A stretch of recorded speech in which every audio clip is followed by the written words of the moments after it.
الحمد للہ وحدہ والصلاة والسلام علی من لا نبی بعدہ اشہد ان لا الہ الا اللہ وحدہ لا شریک لہ واشہد ان محمدا عبدہ ورسولہ اما بعد۔ ایک دو دن پہلے بعض دوستوں نے واٹس ایپ کے ذریعے سے مفتی طارق مسعود صاحب کا ایک کلپ بھیجا، مختصر سا 2.5-3 منٹ کا، جس میں مفتی صاحب صحیح مسلم شریف کی حدیث جو ہے طلاق ثلاثہ سے متعلق اس کے ترجمے پر کچھ گفتگو فرما رہے ہیں۔ یہ معروف حدیث ہے کہ رسول اللہ صلی اللہ علیہ وسلم کے زمانے میں اور اسی طرح سیدنا ابو بکر صدیق رضی اللہ تعالیٰ عنہ کے بابرکت زمانے میں اور سیدنا عمر فاروق رضی اللہ تعالیٰ عنہ کے خلافت کے ابتدائی 2 سالوں میں 3 طلاقوں کو ایک سمجھا جاتا تھا۔ کہیں انہوں نے پڑھ لیا اس کا ترجمہ کہ جس میں اکٹھی کا لفظ آ گیا ہے۔ اس پر اعتراض کرتے ہوئے مفتی صاحب کیا ارشاد فرماتے ہیں، آپ سن لیجیے گا۔ یہ جو آپ نے صحیح مسلم کی حدیث کا ترجمہ کیا کہ نبی کے دور میں اکٹھی 3 طلاقیں ایک سمجھی جاتی تھی، اس میں اکٹھی کا لفظ کیا کریں؟ حذف کریں۔ یہ صحابی کا بیان نہیں ہے۔ آپ نے سنا بلکہ دیکھا بھی کہ مفتی صاحب کو اس بات پر اعتراض ہے کہ جی یہاں اکٹھی کا لفظ کیوں بولا گیا، اس کو نکال دیں، یہ غلط ہے۔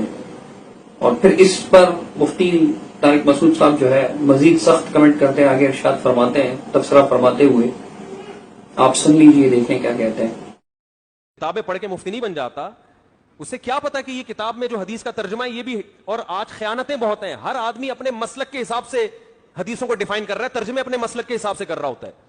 تو شاید وہ اہل حدیث ہیں، شاید انہوں نے اس وجہ سے کر دیا، مجھے نہیں یقین سے نہیں میں کہہ سکتا۔ آپ نے مفتی طارق مسعود صاحب کا کلپ سنا، مفتی صاحب یہاں یہ اعتراض فرما رہے ہیں کہ جی لوگ احادیث کا ترجمہ اپنے مسلک کے حساب سے حدیثوں کو ڈیفائن کر رہا ہوتا ہے ہر کوئی، اور ترجمہ بھی اپنے مسلک کے حساب سے کر رہا ہوتا ہے۔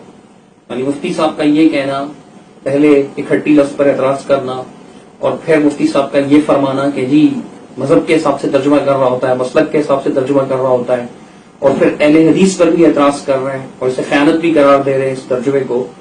تو عرض یہ ہے کہ اس میں کسی قسم کی کوئی خیانت نہیں ہے، یہ حدیث کا متبادر معنی ہے، اور صرف علماء اہل حدیث نہیں بلکہ علماء دیوبند نے بھی یہ ترجمہ کر رکھا ہے۔ مثال کے طور پر میں آپ کے سامنے ایک ترجمہ رکھوں گا، بلکہ 2 ترجمے رکھوں گا علماء دیوبند کے، ویسے تو کئی ترجمے رکھے جا سکتے ہیں لیکن فی الحال بس مختصر اختصار کے ساتھ کیونکہ بات ترجمے کی ہے۔ تو یہ پہلا ترجمہ جو ہے دارالعلوم کراچی جو علماء دیوبند کا ایک نامور دینی مدرسہ ہے اور مفتی شفیع صاحب کا قائم فرمودہ، اور آج کل جو ہے وہ مفتی رفیع صاحب اس کے صدر ہیں، اور مفتی تقی عثمانی صاحب شیخ الحدیث ہیں۔ اس ادارے کے ایک استاد ہیں مولانا محمد زکریا اقبال صاحب، جو متخصص فی الحدیث بھی ہیں۔ انہوں نے صحیح مسلم کا ترجمہ کیا ہے، جسے ان کے ہی معروف ادارہ دارالارشاد کراچی نے تفہیم المسلم کے نام سے شائع کیا ہے۔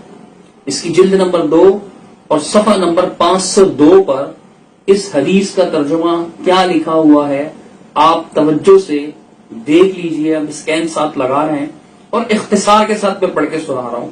بات اعتراض جو ہے وہ اس پر ایک اکٹھی کیوں ہے، بس اسی اعتراض کی حد تک میں اس ترجمے کو پڑھوں گا۔ مکمل جو پڑھنا چاہے اسکین ساتھ لگا ہوا ہے، آپ دیکھ لیجئے گا اور خوب غور سے پڑھ بھی لیجئے گا۔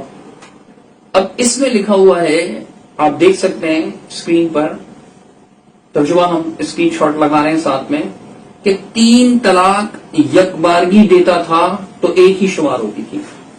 انہوں نے یک بارگی کا ترجمہ کیا۔ اسی طرح علماء دیوبند کا ایک معروف ادارہ اسلامیات کراچی اور لاہور اور کراچی، یہ بھی مفتی تقی عثمانی صاحب کے جو ریلیٹیوز ہیں، ان کے رشتہ دار وغیرہ ہیں، انہی کا ہے اور معروف دینی ادارہ ہے۔ انہوں نے بھی صحیح مسلم کا ایک ترجمہ شائع کیا ہے، اور یہ ترجمہ مولانا عابد الرحمان کاندھیلوی صاحب کا ہے۔ اس پر تقریض جو ہے وہ مفتی محمود عثمانی صاحب کی ہے، محمود اشرف عثمانی صاحب ان کی ہے، اور اس پر جو ہے وہ دارالعلوم کے ہی استاد نے مزید حواشی بھی لکھی ہیں، آپ دیکھ لیں۔ اس کے بھی جلد نمبر 2 میں یہ حدیث موجود ہے، اور صفحہ 418 پر آپ دیکھیں انہوں نے کیا ترجمہ لکھا ہے۔ انہوں نے ترجمہ لکھا ہے کہ ایسا تھا کہ جب کوئی ایک مرتبہ 3 طلاقیں دیتا تو ایک ہی شمار کی جاتی تھی۔ یہ جو اکٹھی کا لفظ، یک بارگی کا لفظ، ان میں کوئی فرق نہیں ہے. ایک مرتبہ یک بارگی اکٹھی.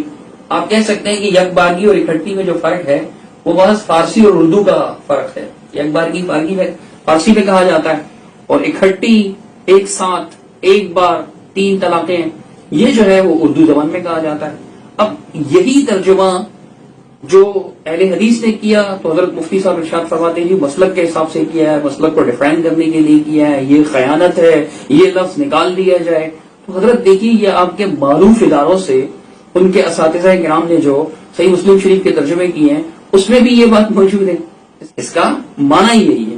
اب مزید تفصیل میں نہیں جاؤں گا کہ آپ کے پچھلے فقہا جو ہیں اس حدیث کو لے کر کے دفعتاً واحدہ پر استدلال کرتے رہیں کہ جی اللہ کے رسول صلی اللہ علیہ وسلم کے دور میں صحابہ کے حضرت ابوبکر صدیق رضی اللہ تعالیٰ کے دور میں, حضرت عمر فاروق رضی اللہ تعالیٰ کے دور کے ابتدائی سالوں میں 2 سالوں میں دفعتاً واحدہ کی 3 طلاقوں کو ایک سمجھا جاتا تھا. دفعتاً واحدہ وہی, دفعتاً واحدہ وہی ہوتا ہے, ایک بار, یک بارگی, اکٹھی, ایک ساتھ دی گئی 3 طلاقیں. ترجمے میں کسی قسم کی کوئی خیانت نہیں ہے, ترجمے میں کسی قسم کی کوئی غلطی بھی نہیں ہے. یہ آپ تھوڑا سا غور کریں اور اپنے ترجمے بھی دیکھ لیں آپ پہلے. اس کے بعد اگر مفتی صاحب نے اپنے ترجمے دیکھے ہوتے تو وہ کم از کم اتنا سخت فتویٰ نہ دیتے کہ جی یہ خیانت ہے اور مسلک کو دفاع کرنے کے لیے کیا گیا ہے. آگے مفتی صاحب نے ایک اور بات بھی ارشاد فرمائی ہے, پہلے آپ وہ سن لیجیے پھر انشاءاللہ میں اس کے بارے میں کچھ عرض کرتا ہوں.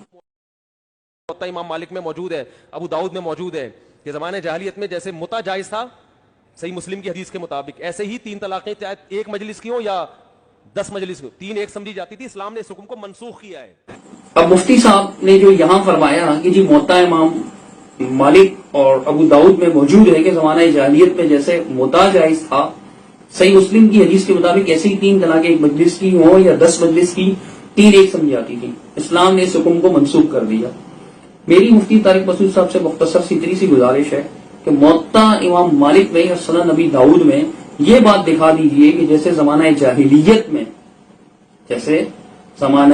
جاہلیت میں متع جائز تھا ایسے ایک مجلس کی یا کئی مجلس کی 3 طلاقوں کو ایک مجلس کی چونکہ مفتی صاحب نے ایک مجلس بھی کہا ہے, ایک مجلس کی یا کئی مجلس کی طلاقوں کو جو ہے وہ کئی مجلسوں کی 3 طلاقوں کو ایک سمجھا جاتا تھا. یہ موطا امام مالک میں دکھا دیں. پھر اسلام نے اس کو منسوخ کیا. پورا بیان مفتی صاحب کا یہی ہے نا. موطا امام مالک کے کس صفحہ پر ہے, جیسے ہم نے اسکین لگایا ایسے مفتی صاحب اسکین لگا دیں, لوگوں کو بتائیں نا, ثبوت تو دیں. اور لوگوں کو بھی چاہیے کہ مفتی صاحب کو جو ہے وہ میسج کریں کہ مفتی صاحب یہ جو آپ نے بات کہی ہے اس کا اسکین لگا دیجیے موطا امام مالک کا اور سنن نبی داؤد کا, تاکہ ہماری معلومات میں اضافہ ہو. اقول قولی ھذا استغفر